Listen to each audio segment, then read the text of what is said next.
BBC Urdu کے programme سیربین میں خوش آمدید. ہمارے لندن اسٹوڈیو سے میں ہوں عالیہ نازکی. پاکستان اور افغانستان کی طویل اور پیچیدہ سرحد پر باڑ لگانے کا کام تو شروع، لیکن کیا باڑ لگانے سے دہشت گردی میں کمی آئے گی؟ تو یہ جو پورشن ہے جو کہ ایک میں سمجھتا ہوں کہ اس کا دہشت گردی کا ایک بڑا پارٹ یہ ہے، اس پہ بہت حد تک کنٹرول ہو جائے گا. امریکی ریاست کیلیفورنیا میں 1 درجن سے زیادہ مقامات پر لگنے والی آگ سے کم از کم 10 افراد ہلاک، 20,000 سے زیادہ لوگوں کی نقل مکانی. اور معروف عالمی انقلابی شخصیت چے گوارا کی ہلاکت کو 50 برس مکمل. دیکھیے گا کہ ان کے بیٹے نے اپنے والد کے برعکس کس راستے کا انتخاب کیا ہے. پاکستانی فوج نے حال ہی میں پاکستان افغانستان کی وسیع اور دشوار گزار سرحد پر باڑ لگانے کا کام شروع کیا ہے. افغانستان اور امریکہ کا یہ الزام ہے کہ پاکستان میں شدت پسندوں کی پناہ گاہیں ہیں. تاہم پاکستانی حکام کا کہنا ہے کہ ایسے شدت پسند جن کے خلاف سرحدی علاقوں میں آپریشن کیا گیا، اب انہوں نے افغانستان میں پناہ لے رکھی ہے اور ان سے اب بھی پاکستان کو خطرہ ہے. نامہ نگار سکندر کرمانی کی رپورٹ پیش کر رہے ہیں ذیشان حیدر. 2500 کلومیٹر پر پھیلی پاکستان اور افغانستان کی سرحد یہ کئی جگہوں پر صاف دکھائی بھی نہیں دیتی، اور اس پر موجود مخصوص گزرگاہوں کے علاوہ بھی دونوں طرف سے لوگ آسانی سے غیر قانونی طور پر سرحد پار آتے جاتے ہیں. اب جب کہ اس سرحد پر پاکستانی فوج نے باڑ لگانے کا فیصلہ کیا ہے تو انہوں نے BBC کو اس علاقے کا دورہ کروایا تاکہ ہم اس کام کے حجم کا اندازہ کر پائیں.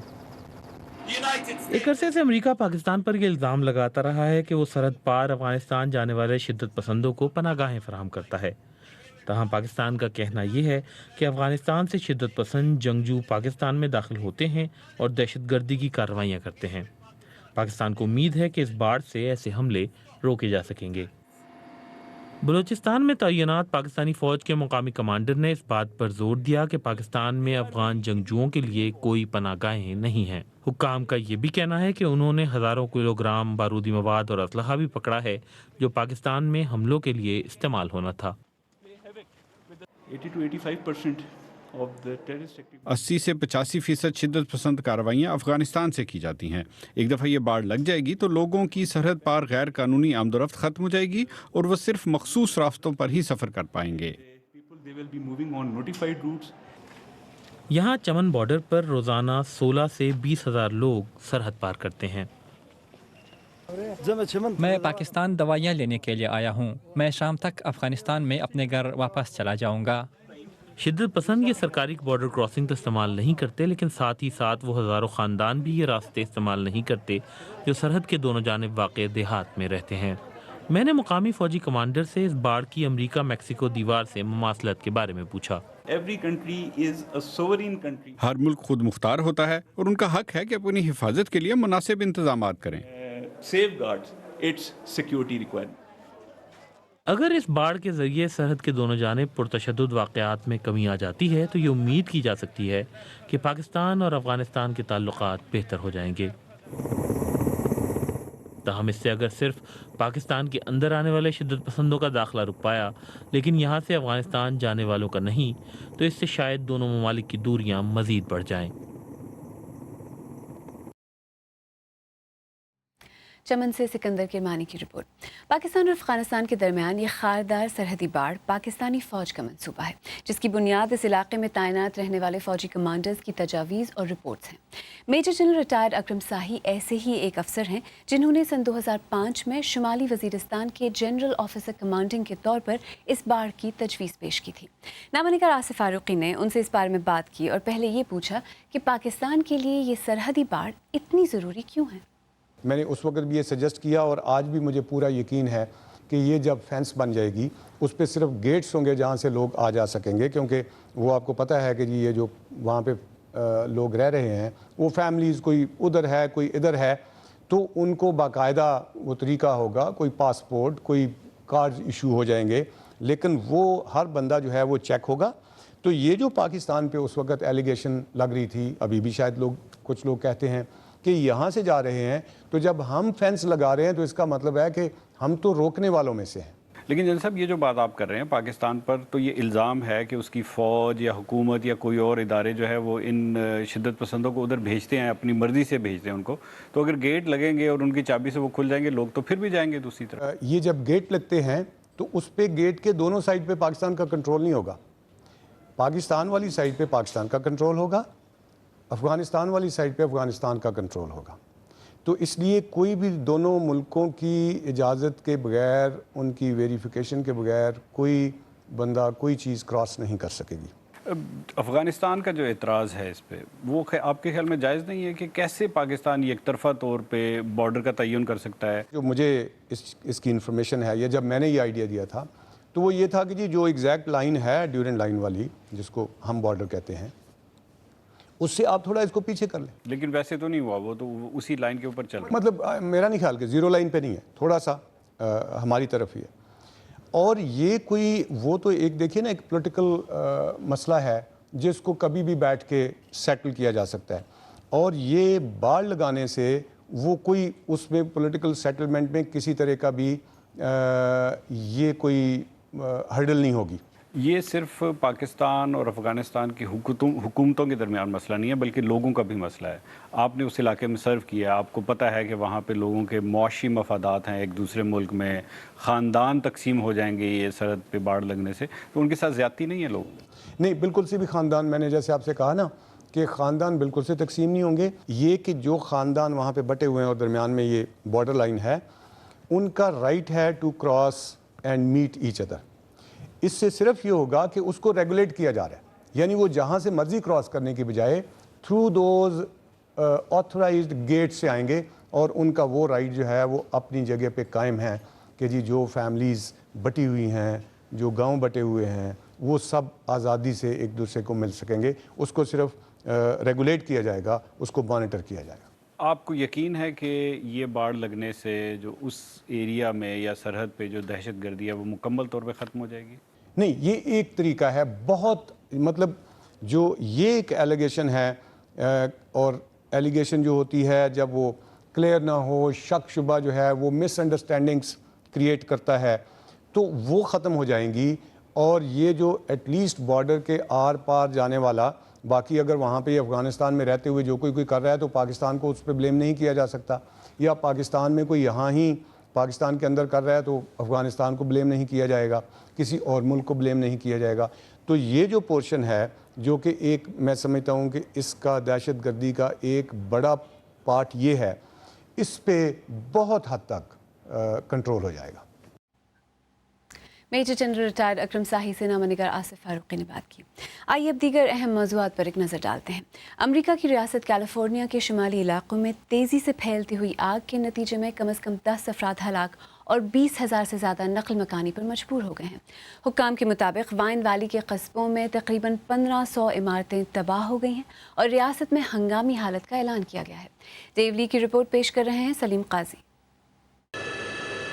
فضا میں نمی کی کمی اور اس پر تیز ہوائیں.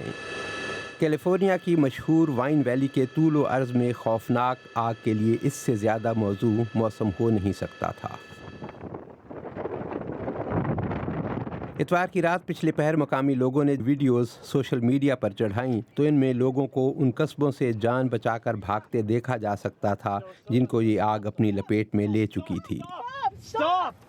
70 میل فی گھنٹہ کی رفتار سے آنے والی ہواؤں کی وجہ سے آگ نہایت تیزی سے دور دور تک پھیل گئی، اور پھر پیر کی صبح تک آگ بجھانے والے محکمے کے اہلکار 14 مختلف مقامات پر آگ بجھانے کی کوشش کر رہے تھے اور متاثرہ علاقہ 60,000 ایکڑ تک پھیل چکا تھا.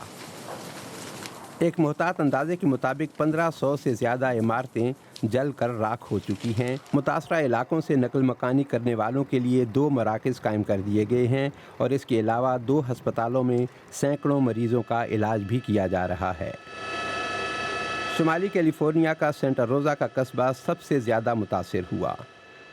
یہاں کئی مکانات کے علاوہ ایک ہلٹن ہوٹل بھی جل کر راکھ ہو گیا.